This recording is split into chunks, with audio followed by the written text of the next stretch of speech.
Students, क्या आप लोगों को आवाज़ और स्क्रीन ठीक ऐसा कुछ? तो कोई बच्चा एक पूछ ले या बता दे अगर कोई इशू हो तो।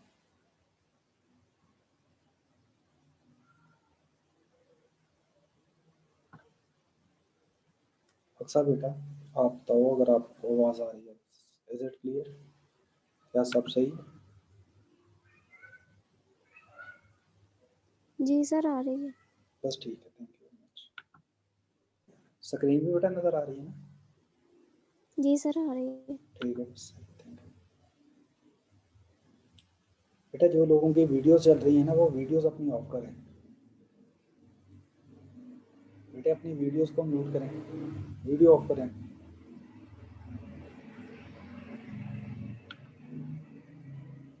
बेटे अपनी वीडियो ऑफ करें, शाबाश। ओके बेटा स्टूडेंट्स, अब हम स्टार्ट करते हैं आज का लेक्चर। ठीक है, तो कल हम मॉलिक्यूलर ऑर्बिटल मेथड पढ़ रहे थे कॉन्जुगेशन को डिस्क्राइब करने के लिए, कॉन्जुगेशन को समझने के लिए। कल हमने ना अलाइलिक सिस्टम पढ़ा था, मतलब अलाइलिक कैटायन या अलाइलिक रेडिकल। आज हमने ऐसे कंपाउंड के अंदर कॉन्जुगेशन को स्टडी करना है जिसमें ऑल्टरनेट दो डबल बॉन्ड है। इसके लिए हमारे पास जो सिंपलेस्ट एग्जांपल आती है दैट इज 1,3-ब्यूटाडाइन। 1,3-ब्यूटाडाइन में देखें टोटल 4 कार्बन हैं, एक, ये दो, ये तीन और ये चार। चारों जो कार्बन हैं इनमें पहली दूसरी कार्बन के दरमियान डबल बॉन्ड है, दूसरी और थर्ड कार्बन के दरमियान जो है सिंगल बॉन्ड है। इस तरह तीसरी और चौथी कार्बन के दरमियान जो है डबल बॉन्ड है, यानी दो डबल बॉन्ड्स हैं अल्टरनेट, इनके दरमियान जो है सिंगल बॉन्ड है। Double bond, single bond, double bond, ऐसे हमारे पास है। इसमें बेटा जो चारों कार्बन हैं ये sp2 हाइब्रिड है। ठीक है, ये वाली कार्बन भी sp2 हाइब्रिड है, ये वाली कार्बन भी sp2 हाइब्रिड है, ये वाली भी sp2 हाइब्रिड है और ये वाली भी कार्बन sp2 हाइब्रिड है। इनमें अगर हम इनका ड्रा करें ज़रा, तो इनमें ये एक कार्बन, ये दो कार्बन, ये तीन कार्बन और इस तरह ये वाली चार कार्बन। इनमें कार्बन कार्बन जो सिंगल बॉन्ड है वो sp2 ओवरलैप की वजह से, कार्बन कार्बन जो सिंगल बॉन्ड है वो sp2 ओवरलैप की वजह से, और इन दोनों के दरमियान की जो सिंगल बॉन्ड है वो sp2 ओवरलैप की वजह से। अब इस कार्बन के साथ दो हाइड्रोजन हैं, मतलब हाइड्रोजन बॉन्ड है। इस कार्बन के साथ एक, इस कार्बन के साथ भी एक हाइड्रोजन है, इस कार्बन के साथ भी दो हाइड्रोजन है, यानी फर्स्ट और फोर्थ कार्बन के साथ दो दो हाइड्रोजन है, दूसरी थर्ड कार्बन के साथ जो है वो एक एक हाइड्रोजन है। अब ये कार्बन हाइड्रोजन बॉन्ड है वो sp2 1s ओवरलैप की वजह से, यानी हम कह सकते हैं कि कार्बन हाइड्रोजन बॉन्ड जो है वो कौन से ओवरलैप की वजह से, sp2 1s ओवरलैप की वजह से, हाइड्रोजन का 1s ऑर्बिटल और कार्बन का sp2 हाइब्रिड ऑर्बिटल, और कार्बन कार्बन के दरमियान जो सिंगल बॉन्ड है ये sp2 ओवरलैप की वजह से। ठीक है, यानी इस कार्बन का भी sp2 हाइब्रिड ऑर्बिटल और इस कार्बन का भी sp2 हाइब्रिड ऑर्बिटल जो है वो एक दूसरे के साथ ओवरलैप कर रहे हैं, और ये सारे के सारे भी जो बॉन्ड्स हम पढ़ रहे हैं that is these are the sigma bonds. ठीक है, अब हर कार्बन के पास जो है एक अनहाइब्रिड p ऑर्बिटल है जो इन हाइब्रिड ऑर्बिटल्स के या इन जो सिग्मा बॉन्ड्स के प्लेन के परपेंडिकुलर है। अब अगर हम बात करें इन चार कार्बन की, तो ये एक, ये दो, ये तीन और ये चार, चारों कार्बन sp2 हाइब्रिड है। इनके पास हर कार्बन के पास एक एक अनहाइब्रिड p ऑर्बिटल है। इस कार्बन के पास भी एक अनहाइब्रिड जो है p ऑर्बिटल है।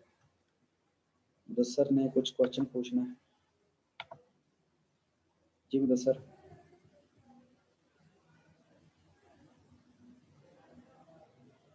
जी मुदस्सर, क्वेश्चन है आपका कोई? अस्सलाम वालेकुम सर जी।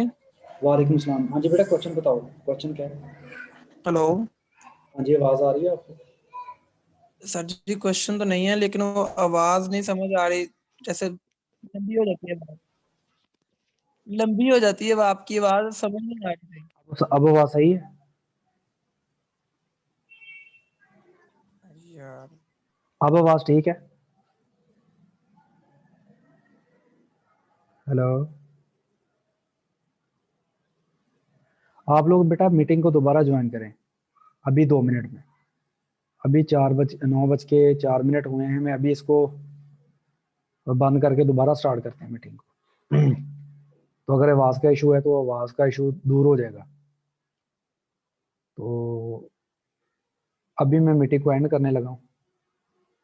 जी बेटा, राना उमैर।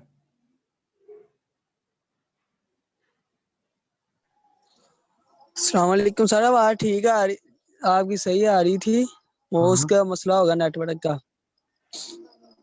अच्छा, चलो ठीक है फिर। चलो फिर हम स्टार्ट करते हैं यहीं से आगे।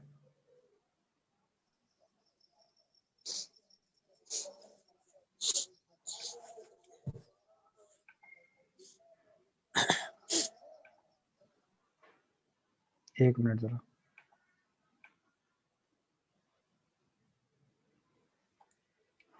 बेटा आज हमने कॉन्जुगेशन जिस मॉलिक्यूल में डिस्कस करनी है दैट इज 1,3-ब्यूटाडाइन। 1,3-ब्यूटाडाइन जो है ये सिंपल कह लें न्यूट्रल स्पीशी है या सिंपल मॉलिक्यूल है, सिंपलेस्ट मॉलिक्यूल है जिसमें कॉन्जुगेशन है। यानी यहाँ पर आप देखें इन दोनों कार्बन के दरमियान डबल बॉन्ड है, फिर इन दोनों कार्बन के दरमियान सिंगल बॉन्ड है, इन दोनों कार्बन के दरमियान डबल बॉन्ड है। मैंने अभी तक आप लोगों को ये बताया कि इन दोनों कार्बन के दरमियान जो है जो डबल बॉन्ड है, ठीक है, इसमें एक सिग्मा बॉन्ड है, एक पाई बॉन्ड है। इन दोनों के दरमियान कार्बन के दरमियान जो सिंगल बॉन्ड है वो सिग्मा है। इन दोनों कार्बन के दरमियान जो डबल बॉन्ड है उसमें एक सिग्मा है और एक पाई है।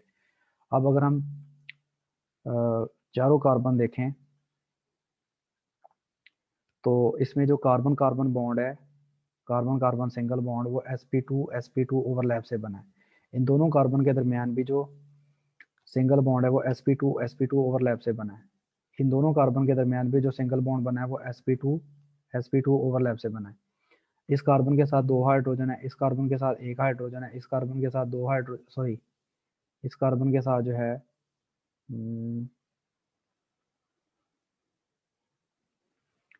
ये वाली कार्बन के साथ भी 1 हाइड्रोजन है और इस कार्बन के साथ जो है 2 हाइड्रोजन है।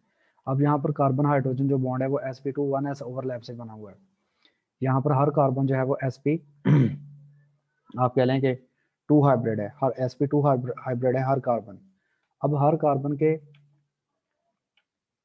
प्लेन के परपेंडिकुलर या इस ओवरऑल मॉलिक्यूल में जितने भी एटम्स हैं उनके प्लेन के परपेंडिकुलर हर कार्बन के पास एक अनहाइब्रिड p ऑर्बिटल है।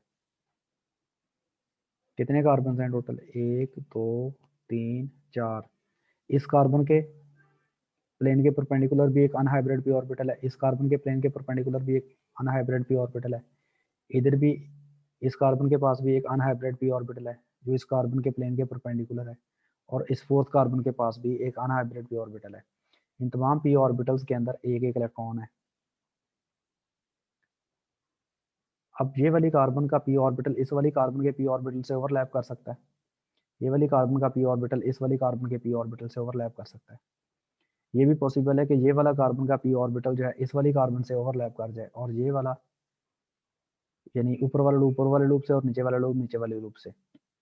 यानी यहाँ पर जो है वो क्योंकि सारे के सारे p ऑर्बिटल एक दूसरे के बिल्कुल पैरेलल हैं, तो होता क्या है, होता ये है कि ऊपर वाले लूप जो हैं सारे के सारे आपस में ओवरलैप कर जाते हैं और जो नीचे वाले लूप्स हैं वो आपस में ओवरलैप कर जाते हैं। ठीक है, तो इस तरह से हमारे पास जो है इसमें कॉन्जुगेशन होती है। अब हम इस कॉन्जुगेशन को मॉलिक्यूलर ऑर्बिटल ट्रीटमेंट के तहत जो है हम इसको समझते हैं।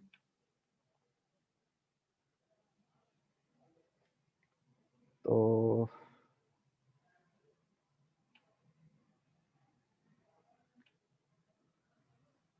जैसा कि बेटा ये हमारे पास 1,3-ब्यूटाडाइन का स्ट्रक्चर है, इसमें यहाँ पर आप देखें ये एक कार्बन है, ये दूसरी कार्बन है, ये तीसरी कार्बन है और ये वाली जो है चौथी कार्बन है। इस तरह हमारे पास यहाँ पर 4 कार्बन हैं और हर कार्बन के प्लेन के परपेंडिकुलर आप देख सकते हैं कि एक अनहाइब्रिड p ऑर्बिटल है।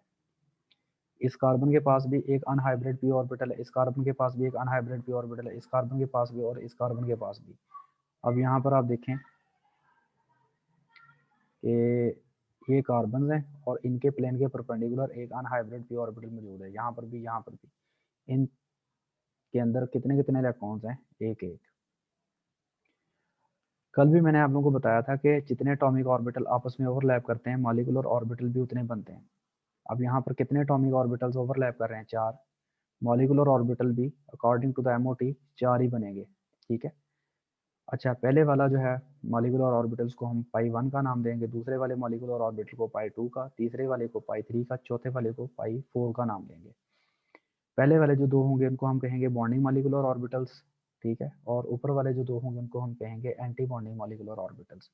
आप सबसे नीचे वाला मॉलिक्यूलर ऑर्बिटल देखें, इनमें आप देख सकते हैं कि ये जो पी ऑर्बिटल के हर कार्बन पे जो पी ऑर्बिटल है उसके ऊपर वाले लूप जो हैं वो आपस में कम्प्लीटली ओवरलैप्ड है, और नीचे वाले जो लूप्स हैं वो आपस में कम्प्लीटली ओवरलैप्ड है। तो इलेक्ट्रॉनिक क्लाउड जो है वो जो कार्बन के न्यूक्लियाई हैं, ये कार्बन के न्यूक्लियाई हैं 1 2 3 4, यानी ए कार्बन का न्यूक्लियाई, दूसरा कार्बन का न्यूक्लियाई, तीसरा कार्बन का न्यूक्लियाई, चौथा कार्बन का न्यूक्लियाई। इलेक्ट्रॉनिक क्लाउड जो है इन कार्बन के न्यूक्लियाई के ऊपर वाले साइड पे भी अवेलेबल है, सेपरेट हुआ है, और नीचे वाले साइड पे भी सेपरेट हुआ है, यानी ये वाले ऊपर वाले लूप जो हैं आपस में ओवरलैप करके ये इलेक्ट्रॉनिक क्लाउड को ऊपर सेपरेट कर रहे हैं और नीचे सेपरेट कर रहे हैं। और जो दरमियान वाला रीजन है जहाँ पर कार्बन और हाइड्रोजन के न्यूक्लियाई पड़े हुए हैं, यहाँ पर नोडल प्लेन है। कल मैंने बताया था कि नोडल प्लेन से बाद वो जगह है जहाँ पर इलेक्ट्रॉनिक क्लाउड नहीं होता। अब ये वाला एरिया नोडल प्लेन है, ठीक है। अच्छा, ये सिर्फ इधर नोडल प्लेन नहीं है, ये तमाम में नोडल प्लेन है। यहाँ पर भी आप देखें पाई 2 में भी यहाँ पर कार्बन के न्यूक्लियाई पड़े हुए हैं, वहाँ पर इलेक्ट्रॉनिक क्लाउड नहीं है। थर्ड में भी देखें, यहाँ पर कार्बन के न्यूक्लियाई पड़े हुए हैं, वहाँ पर इलेक्ट्रॉनिक क्लाउड नहीं है। यहाँ पर भी आप देखें कि यहाँ पर कार्बन के न्यूक्लियाई पड़े हुए हैं, वहाँ पर इलेक्ट्रॉनिक क्लाउड इस रीजन पे नहीं है, यानी कि जो न्यूक्लियर प्लेन है, ठीक है, वहाँ पर इलेक्ट्रॉनिक क्लाउड नहीं है। पाई 1 में क्या है, पाई 1 में ये जो ऊपर वाले लूप्स हैं पी ऑर्बिटल के, ये आपस में मुकम्मल तौर पर सेपरेट हुए हुए हैं, नीचे वाले लूप्स आपस में सेपरेट हुए हुए हैं। तो इलेक्ट्रॉनिक क्लाउड न्यूक्लियर एक्सेस के अबाव है और न्यूक्लियर एक्सेस के बिलो है, ठीक है।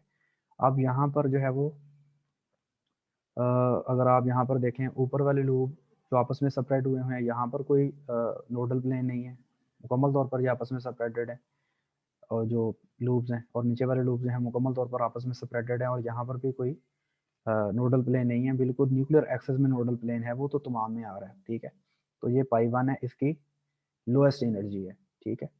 और उसके बाद अगर हम पाई 2 की बात करें, यहाँ पर दूसरी और तीसरी कार्बन के दरमियान यहाँ पर नोडल प्लेन है।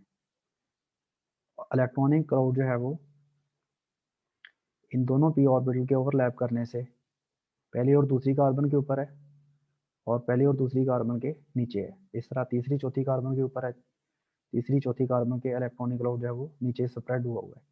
यानी ये अगर ये दोनों ऑर्बिटल ओवरलैप कर जाते हैं, ये वाले आपस में ओवरलैप कर जाते हैं, तो इनके ओवरलैप करने से इलेक्ट्रॉनिक क्लाउड पहली दूसरी कार्बन के ऊपर आ जाएगा और पहली दूसरी कार्बन के नीचे आ जाएगा, इन दो नीचे वाले लूप्स के आपस में ओवरलैप करने से।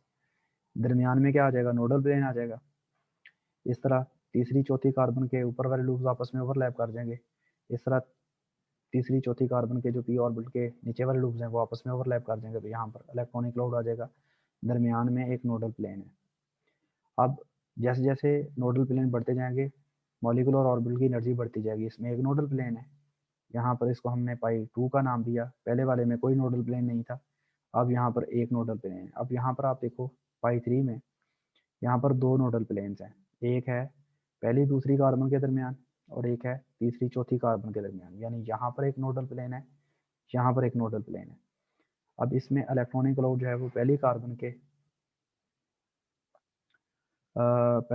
के न्यूक्लियर एक्सेस के ऊपर और नीचे है, चौथी कार्बन के ऊपर और नीचे इलेक्ट्रॉनिक क्लाउड है। और अगर आप दूसरी तीसरी कार्बन में देखें, दूसरी और तीसरी कार्बन के जो पी ऑर्बिटल के ऊपर वाले लूप्स हैं ये आपस में ओवरलैप कर रहे हैं और दूसरी और तीसरी कार्बन के जो नीचे वाले लूप्स हैं वो आपस में ओवरलैप कर रहे हैं। तो इलेक्ट्रॉनिक क्लाउड न्यूक्लियर एक्सेस के अबव है और बिलो है बिटवीन द सेकंड और थर्ड कार्बन, ठीक है। और यहाँ पर पहली दूसरी कार्बन के दरमियान जो है नोडल प्लेन है और तीसरी चौथी कार्बन के दरमियान नोडल प्लेन है।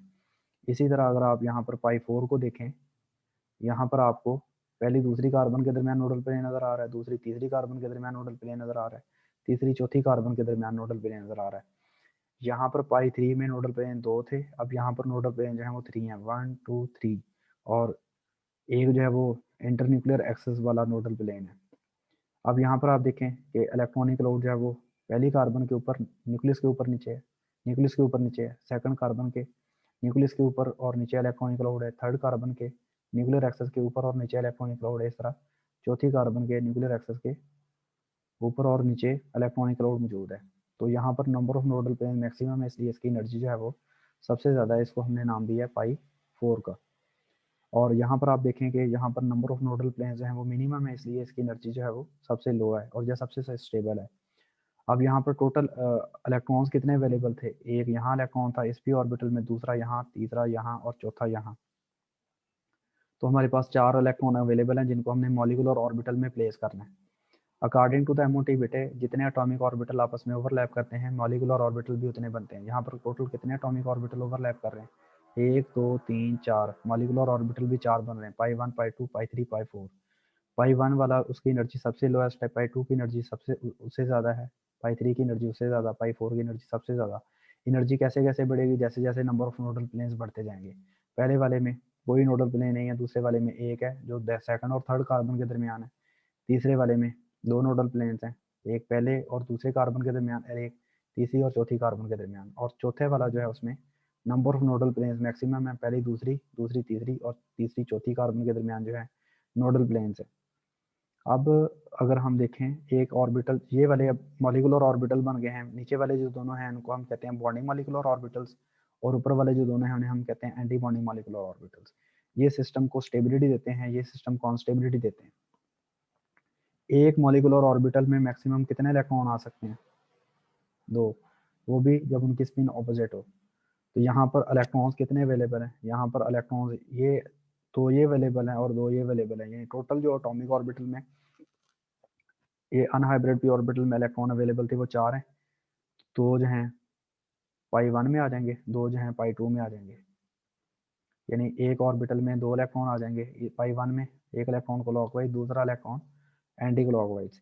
इस तरह 2 इलेक्ट्रॉन जो है वो पाई 2 में आ जाएंगे, एक क्लॉकवाइज और एक एंटी क्लॉकवाइज। पाई 3 और पाई 4 वाला जो है वो एम्प्टी रह जाएगा।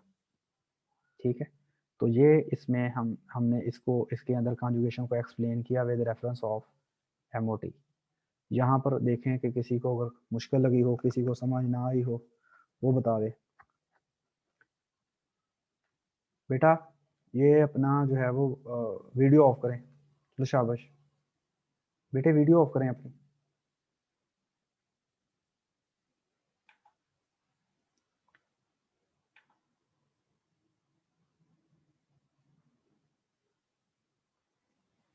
किसी को बेटा कोई डाउट हो पूछ लें क्वेश्चन, यहाँ तक बताएं किसी को कोई डाउट हो, किसी को कोई प्रॉब्लम हो, फिर वो कहते हैं बाद में कि सर समझ नहीं आई प्रॉपर, अभी मेरे पास टाइम है, अगर कोई डाउट हो किसी का वो पूछ लें। किसी का बेटे कोई डाउट है वो पूछ लें, शाबाश।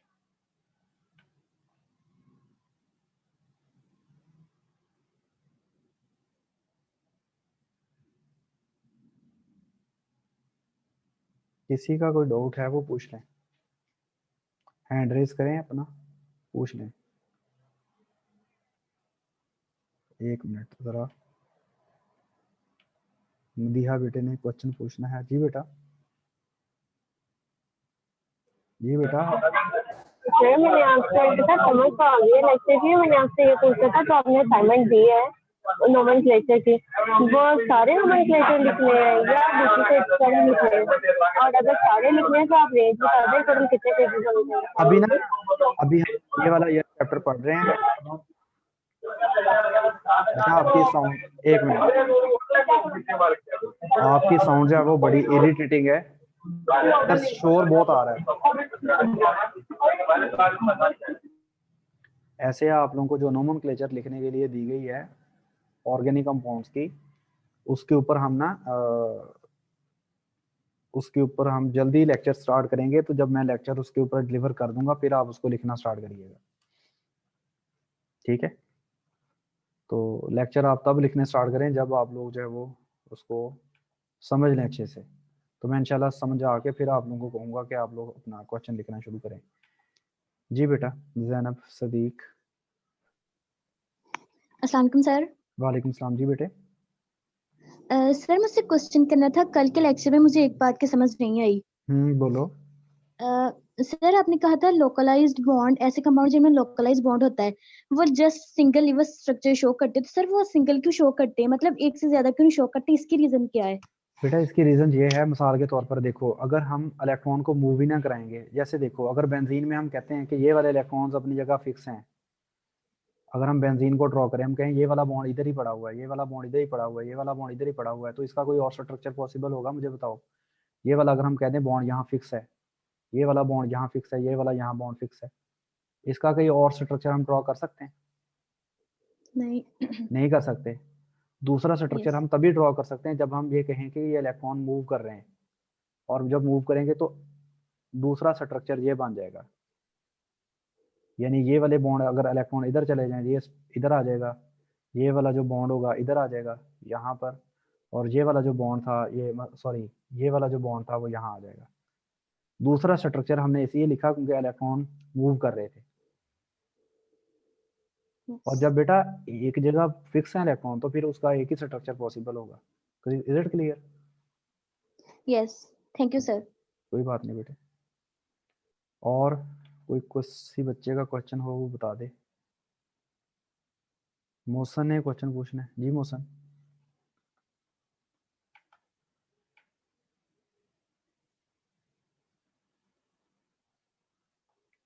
मौसन ने क्वेश्चन पूछना है। जी मौसन।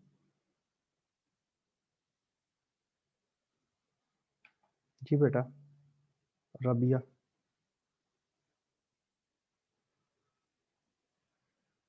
अब इन दोनों बच्चों के हाथ खड़े हुए हैं, लेकिन क्वेश्चन इनका कोई आ नहीं रहा। अब हाँ जी बोलो। अस्सलाम वालेकुम सर। वालेकुम सलाम। जी बेटा बोलो, जल्दी बोलो क्वेश्चन। सर जो मैं बात करना चाह रही हूँ थोड़ी से हट के है, लेकिन मैं पूछना चाह रही थी कि आपने मॉर्निंग वालों को जो है वो असाइनमेंट दी है, तो क्या हाँ इवनिंग वालों को भी दी है? इवनिंग वालों को भी दी हुई है, लेकिन अभी तक मैंने कहा है कि मैं लेक्चर डिलीवर करूंगा नोमेनक्लेचर पे, फिर आप लोगों ने लिखना स्टार्ट करना है। ठीक है? ओके सर, तो हमें वो टॉपिक आप बता देंगे क्लियरली कि हाँ हाँ मैं हमने इन पे बता दूंगा। अभी आप रिलैक्स मारें थैंक और यू। जो जो हम पढ़ रहे हैं वही समझे बस अभी। ठीक है? यही काम करें बस अभी। जी थैंक यू वेरी मच, मैंने यही ओके। पूछना था। ओके बेटा। अब हम टॉपिक पे आ जाते हैं।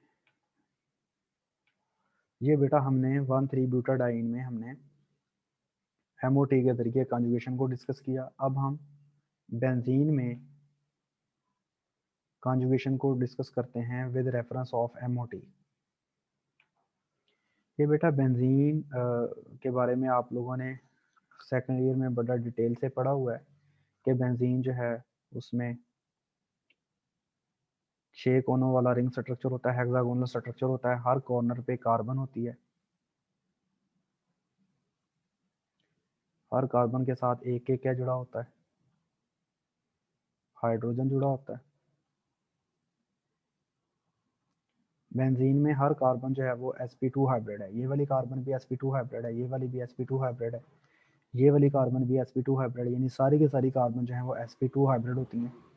अब कार्बन कार्बन वाला जो सिंगल बॉन्ड होता है ये sp2 ओवरलैप से बनता है, यानी ये वाला जो बॉन्ड है sp2 ओवरलैप से, ये वाला बॉन्ड भी sp2 ओवरलैप से, ये वाला बॉन्ड भी sp2 ओवरलैप से, ये वाला बॉन्ड भी sp2 ओवरलैप से, ये वाला बॉन्ड भी sp2 ओवरलैप से, इस तरह ये वाला बॉन्ड भी sp2 ओवरलैप से, यानी सारे के सारे कार्बन टू कार्बन बॉन्ड जो हैं वो sp2 ओवरलैप से हैं। और सारे के सारे जो कार्बन हाइड्रोजन बॉन्ड्स हैं ये sp2 1s ओवरलैप से बने हुए हैं। ठीक है? ये वाला जो कार्बन हाइड्रोजन बॉन्ड है ये भी sp2 1s ओवरलैप से बना हुआ है। तो अब हर कार्बन के पास जो है प्लेन के परपेंडिकुलर एक अनहाइब्रिड p ऑर्बिटल होता है हर कार्बन के पास। अब टोटल कार्बन कितने हैं? कार्बन है 6, और अनहाइब्रिड p ऑर्बिटल भी कितने होंगे? 6 होंगे, जो रिंग का प्लेन है उसके परपेंडिकुलर होंगे। जैसे फॉर एग्जांपल हम कह लेते हैं कि ये हमारे पास जो है बेंजीन का रिंग है, हेक्सागोनल रिंग। ठीक है? और अब हर कार्बन के प्लेन के परपेंडिकुलर एक अनहाइब्रिड पी ऑर्बिटल है, एक यहाँ पर पी ऑर्बिटल अनहाइब्रिड, एक यहाँ पर अनहाइब्रिड पी ऑर्बिटल है। इस कार्बन के पास भी एक अनहाइब्रिड पी ऑर्बिटल है, इस कार्बन के पास भी एक अनहाइब्रिड पी ऑर्बिटल है, इस कार्बन के पास भी अनहाइब्रिड पी ऑर्बिटल है, और इस कार्बन के पास भी अनहाइब्रिड पी ऑर्बिटल है। हर पी ऑर्बिटल के दो लूप्स हैं, एक लूप जो है वो प्लेन के अबव है, ये वाला लूप प्लेन के अबव है, ये वाला लूप प्लेन के अबव है, ये वाला लूप प्लेन के अबव है, ये वाला भी, ये वाला भी, और इस तरह हर पी ऑर्बिटल का एक प्लेन के नीचे लूप है। हर पी ऑर्बिटल में एक एक इलेक्ट्रॉन है, तो 6 के 6 पी ऑर्बिटल्स हैं, इनमें एक एक इलेक्ट्रॉन मौजूद है। अब बेटा ये वाला जो पी ऑर्बिटल है, इसका ऊपर वाला लूप इस कार्बन के ऊपर वाले लूप से ओवरलैप कर सकता है, और नीचे वाला लूप नीचे वाले लूप से ओवरलैप कर जाएगा, तो इन दोनों कार्बन के दरमियान जो है वो हम कहते हैं कि पाई बॉन्ड बन जाएगा। अगर ये वाला लूप, ये वाला पी ऑर्बिटल इस वाले पी ऑर्बिटल से ओवरलैप कर जाए, ऊपर वाला लूप ऊपर वाले लूप से ओवरलैप कर जाए, नीचे वाला लूप नीचे वाले लूप से ओवरलैप कर जाए, तो यहाँ पर पाई बॉन्ड बन जाएगा। इस तरह अगर ये दोनों पी ऑर्बिटल आपस में ओवरलैप कर जाए, तो इन दोनों के दरमियान जो है वो पाई बॉन्ड बन जाएगा।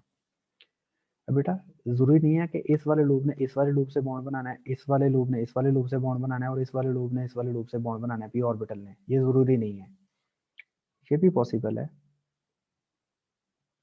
कि ये वाला पी ऑर्बिटल जो है वो इस वाले के साथ बॉन्ड फॉर्मेशन ना करे, बल्कि ये इस वाले के साथ बॉन्ड फॉर्मेशन कर ले। इस तरह ये वाला जो है इस वाले ने इस वाले के साथ बॉन्ड फॉर्मेशन कर ली, तो ये वाला इस वाले के साथ बॉन्ड फॉर्मेशन कर ले, और ये वाला इस वाले के साथ बॉन्ड फॉर्मेशन कर ले। तो बेंजीन के ये दो स्ट्रक्चर जो हैं वो पॉसिबल है। ये आपने बेंजीन की रेजोनेटिंग फॉर्म पढ़ी हुई है। ये दो स्ट्रक्चर पेश किए थे, उसका नाम था कैक्यूल।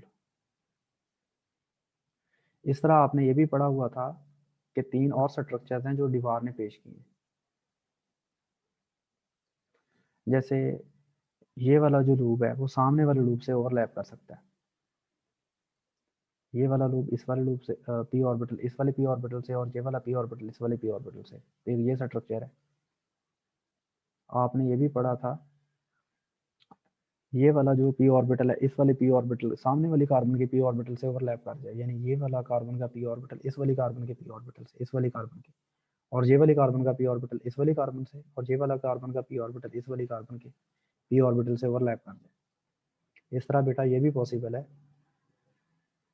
ये वाली कार्बन का पी ऑर्बिटल इस वाली कार्बन के पी ऑर्बिटल से ओवरलैप कर जाए, इस वाली कार्बन का पी ऑर्बिटल इस वाली कार्बन के पी ऑर्बिटल से, और इस वाली कार्बन का पी ऑर्बिटल इस वाली कार्बन के पी ऑर्बिटल से ओवरलैप कर जाए। तो ये भी मतलब जो है वो बेंजीन के स्ट्रक्चर पॉसिबल है। ठीक है, तो अब बेसिकली होता ये है कि बेंजीन में एक्चुअली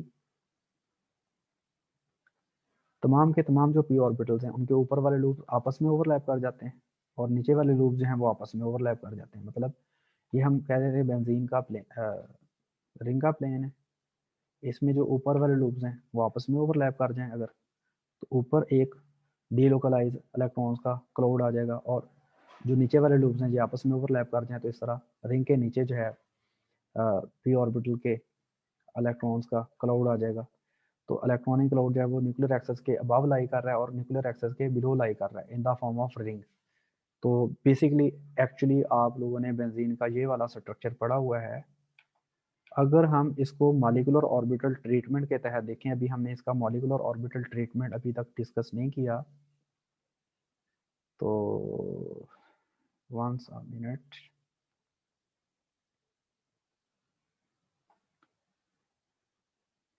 तो स्टूडेंट्स 10 मिनट्स रह गए हैं, इसमें हमने 10 मिनट्स में जल्दी जल्दी से डिस्कस करना है। ये हमारे पास से आप लोग देख सकते हैं कि हमारे पास बेंजीन का रिंग है, इसमें हर कार्बन के पास एक अनहाइब्रिड पी ऑर्बिटल है। कितने पी ऑर्बिटल्स हैं? 1 2 3 4 5 6, और इनमें कितने कितने इलेक्ट्रॉन्स हैं? एक एक इलेक्ट्रॉन है। अब मैंने आपको बताया था एमओडी के अकॉर्डिंगली जितने एटॉमिक ऑर्बिटल ओवरलैप करते हैं मॉलिक्यूलर ऑर्बिटल भी उतने बनते हैं। ये वाला जो है इसको हमने किसका नाम दिया? पाई 1 का, इस वाले को पाई 2 का, इस वाले को पाई 3 का, इस वाले को आप कह लें कि पाई 4 का नाम दे दें, पाई 5 का और पाई 6 का, यानी टोटल कितने एटॉमिक ऑर्बिटल हैं? 6। तो मॉलिक्यूलर ऑर्बिटल भी 6 बनेंगे। पहले वाला जो पाई 1 है इसमें आप देखें कि इलेक्ट्रॉनिक क्लाउड जो है वो जो रिंग का प्लेन है उसके ऊपर तमाम के ऊपर स्प्रेड हुआ है और कोई नोडल प्लेन नहीं है। मतलब अगर हम देखें ये वाला, अगर हम लेट रिंग का प्लेन कह लेते हैं तो इलेक्ट्रॉनिक क्लाउड न्यूक्लियर रिंग के प्लेन के अबव लाई कर रहा है, मुकम्मल तौर पर स्प्रेड हुआ है और बिल्कुल नीचे स्प्रेड हुआ है। यानी ऊपर वाले लूप्स आपस में ओवरलैप करके इलेक्ट्रॉनिक क्लाउड को रिंग के ऊपर स्प्रेड कर रहे हैं और नीचे स्प्रेड कर रहे हैं।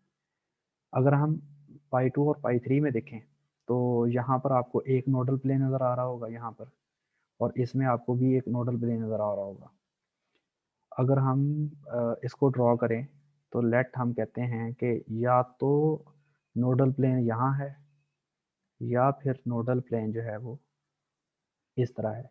अगर नोडल प्लेन जो है वो 1 और 4th कार्बन पर है नोडल प्लेन, तो यहाँ इलेक्ट्रॉनिक क्लाउड नहीं होगा, यहाँ इलेक्ट्रॉनिक क्लाउड होगा और यहाँ इलेक्ट्रॉनिक क्लाउड होगा। यानी रिंग के ऊपर होगा यहाँ पर और नीचे होगा यहाँ पर, और इस तरह इधर होगा रिंग के ऊपर और रिंग के नीचे। यानी ये रिंग है ना, उसके ऊपर, यानी मिसाल के तौर पर अगर हम कहते हैं कि नोडल प्लेन अगर यहाँ बन रहा है तो इसका मतलब है कि ये वाले ऊपर वाले लूप्स आपस में ओवरलैप कर रहे हैं और नीचे वाले लूप्स जो हैं वो आपस में ओवरलैप कर रहे हैं। इस तरह ये ऊपर वाले लूप्स आपस में ओवरलैप कर रहे हैं और नीचे वाले लूप्स जो हैं वो आपस में ओवरलैप कर रहे हैं। अगर हम कहते हैं कि जी वो नोडल प्लेन जो है वो बन रहा है, ऐसे नहीं बन रहा बल्कि ऐसे करके नोडल प्लेन बन रहा है। पहले हमने ऐसे बनाया, अब हम कहते हैं ऐसे बन रहा है, तो ये वाले लूप्स ऊपर वाले ये आपस में ओवरलैप कर रहे हैं। अगर हम कहते हैं यहाँ पर ऐसे बन रहा है तो ये वाले आपस में ओवरलैप कर रहे हैं और ये वाले आपस में ओवरलैप कर रहे हैं। ऊपर वाले लूप आपस में ओवरलैप करके इलेक्ट्रॉनिक क्लाउड स्प्रेड कर देंगे, नीचे वाले लूप्स आपस में ओवरलैप करके इलेक्ट्रॉनिक क्लाउड स्प्रेड कर देंगे। बहरहाल इन दोनों स्ट्रक्चर्स में एक एक नोडल प्लेन है, इनकी एनर्जी जो है वो इसलिए एक जैसी है। अगर आप ये वाले जो है ना 3, इनको कहते हैं बॉन्डिंग मॉलिक्यूलर ऑर्बिटल, और ऊपर वाले जो 3 हैं इनको हम कहते हैं एंटी बॉन्डिंग मॉलिक्यूलर ऑर्बिटल। इसमें आप देखें, इसमें 2 नोडल प्लेन है, ठीक है, एक ये वाला और एक ये वाला। इलेक्ट्रॉनिक क्लाउड यहाँ पर पड़ा हुआ है।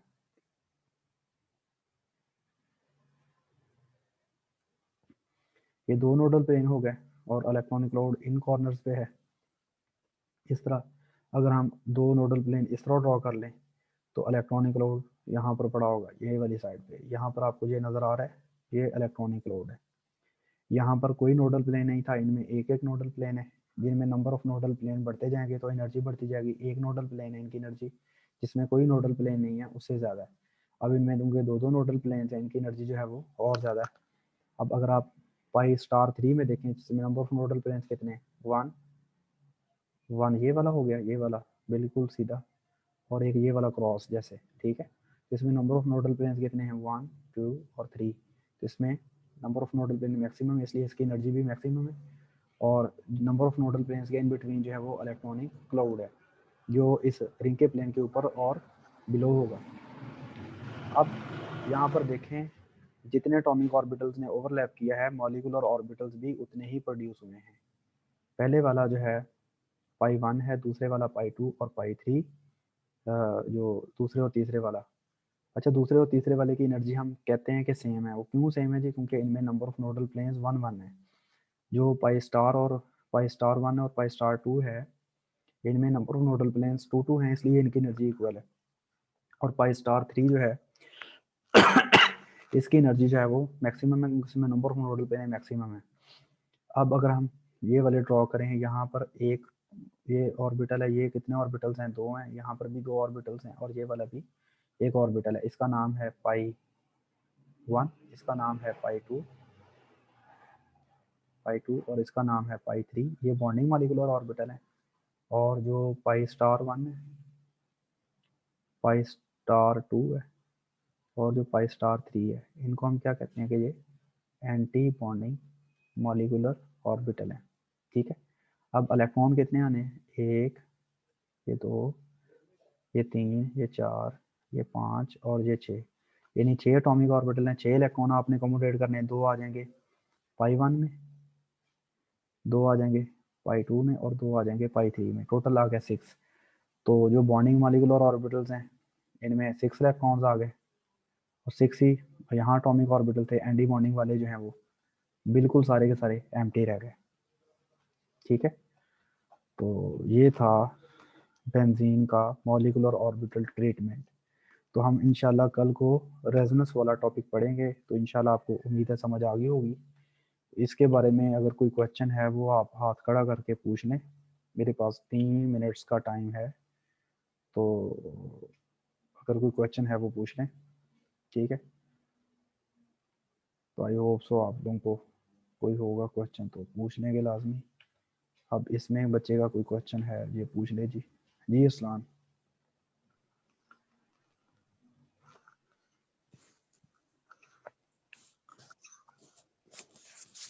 हाँ जी बेटा सर बोलो। ये पाई टू हाँ स्टार वाला दोबारा सर जी बता दें। पाई 2 स्टार वाला दोबारा बता दें सर। वाई 2 स्टार वाला, ये वाला कह रहे हो? Yes sir. अच्छा, ये देखो, ये फॉर एग्जांपल हमारे पास बेंजीन है, ठीक है, इसका रिंग है। जी अगर जी ऊपर वाले लूप्स आपस में मुकम्मल तौर पर सेपरेट हुए हैं, नीचे वाले लूप्स आपस में कोई सेपरेट हुए हुए हैं, तो ये क्या है? ये पाई 1 है। जी सर। और अगर यहाँ पर हम कहते हैं कि यहाँ पर नोडल प्लेन है ये वाली साइड पे, तो इलेक्ट्रॉनिक क्लाउड इधर होगा और इधर जी होगा। और अगर हम कहते हैं कि जी इलेक्ट्रॉनिक क्लाउड यहाँ, सॉरी, यहाँ पर नोडल प्लेन है, यहाँ पर ये फर्स्ट जी और 4 वाली कार्बन पे, तो इलेक्ट्रॉनिक क्लाउड इधर होगा और इधर होगा। क्लियर? पाई 2 पाई 3 वाले, जी है ना? अब हम देखते हैं जी पाई जी जी स्टार 1 वाला। अब इसमें क्या है? इसमें ये 2 नोडल प्लेन्स हैं, ये वाले। इलेक्ट्रॉनिक क्लाउड इधर है, इधर है, जी इधर है और इधर है। अगर हम इसको ड्रॉ करें पाई स्टार 2 जी वाले जी को, इसमें आपने क्या कहना है? इसमें आपने ऐसे ड्रॉ करना है, ऐसे, सॉरी, वंस अ मिनट। इसमें आपने बेटा कहना है कि यहाँ पर एक नोडल प्लेन है और इसी तरह यहाँ नोडल प्लेन है। तो इलेक्ट्रॉनिक क्लाउड यहाँ पर पड़ा जी हुआ है, यहाँ पर पड़ा हुआ है, यहाँ पर पड़ा हुआ है और यहाँ पर पड़ा हुआ है। और पाई 3 को जी आपने कैसे ड्रॉ करना है? पाई 3 को आपने ऐसे ड्रॉ करना है, यहाँ पर एक नोडल प्लेन आप यहाँ ड्रॉ कर लोगे, ठीक है, और जी एक नोडल प्लेन ऐसे और एक नोडल प्लेन ऐसे। और बाकी जगहों पर आप जी इलेक्ट्रॉनिक क्लाउड को क्या कर दोगे? स्प्रेड कर दोगे, ये है पर ऐसे। जी अब इसमें नंबर ऑफ नोडल प्लेन्स जो है मैक्सिमम है 3, तो इसलिए इसकी एनर्जी सबसे ज़्यादा है। जी इस इन दोनों में नंबर ऑफ नोडल प्लेन्स जी कितने कितने थे? 2 थे। 2 हाँ, और इनमें नंबर ऑफ नोडल जी प्लेन्स कितने? एक एक हैं, और इसमें कोई नंबर ऑफ नोडल प्लेन नहीं है। क्लियर? जी थैंक जी यू। Thank you sir. हाँ जी, ओके बेटा, किसी और बच्चे का क्वेश्चन है वो पूछ ले।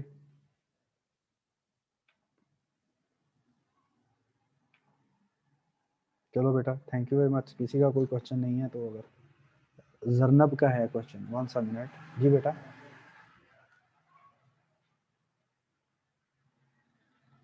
बोलो। आयशा का क्वेश्चन है। जी बेटा, आयशा जावेद, जी बेटा करो। टाइम बेटा इतना नहीं है, आप लोग अपने आप को अनम्यूट करके क्वेश्चन पूछ लो।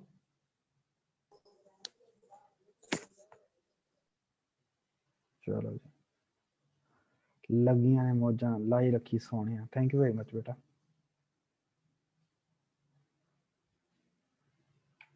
चलो